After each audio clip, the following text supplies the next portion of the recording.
Jawbreakers, also known as gobstoppers, have preoccupied candy lovers for decades. You pop one in and slowly suck or chew through up to 10 layers of colors and flavors. Sometimes there's bubble gum in the middle for an even longer-lasting finish.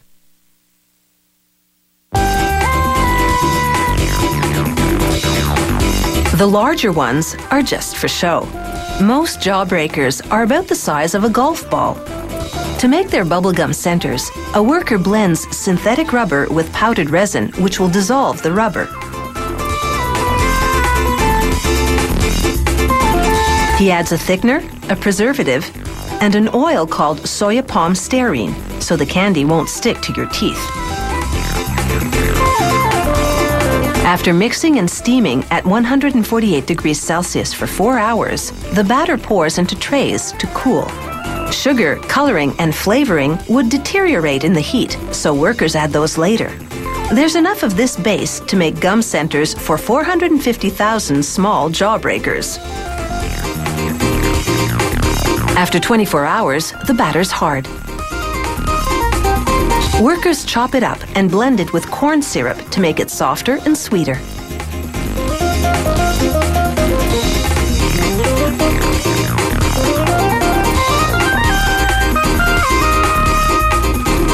They add 45 kilos of finished gum that didn't make it into Jawbreakers before because it wasn't the right shape. Now they add natural and artificial flavors, which can include lemon, orange, strawberry, grape, and even tutti frutti.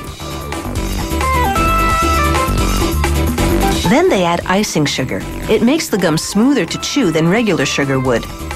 Workers dump the batch into an extruder that shapes 2 continuous streams of batter called rope. Another extruder divides each rope into 6 hollow tubes. The cavity inside will become pockets of air inside the gum centers. The next machine slices the tubes into 1-meter-long segments.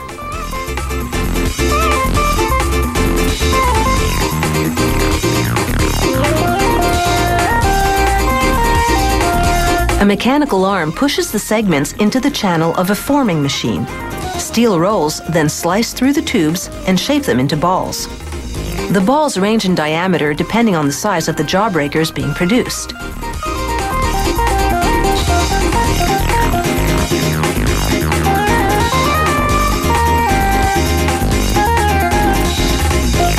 Air blows through perforations in a cooling tunnel to cool and firm the centers.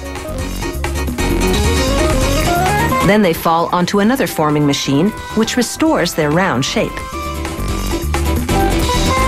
Other Jawbreakers have hard candy in the center. The machine that makes them works like the presses drug companies use to make pills.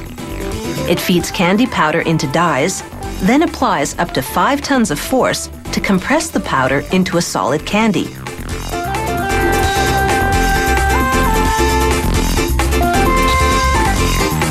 Now for the rest of the Jawbreaker. First, they dump the candy centers into what's called a coating pan. They add a hot mixture of water, corn syrup, and food coloring. Then dextrose, a type of powdered sugar. The pan rotates for 20 minutes as warm air dries the ingredients over the centers. The factory repeats this step 10 times for each layer. Talk about a sweet ordeal. Making a Jawbreaker takes 4 days. Workers give this batch special treatment. They speckle these Jawbreakers with different colors, giving them what this company calls the psychedelic look.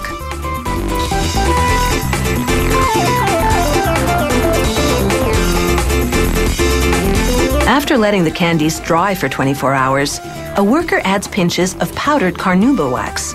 This gives the Jawbreakers a shiny finish.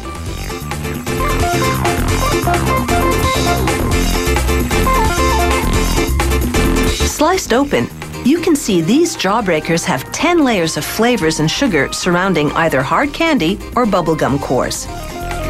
They measure 5.7 centimeters in diameter, as big as a billiard ball.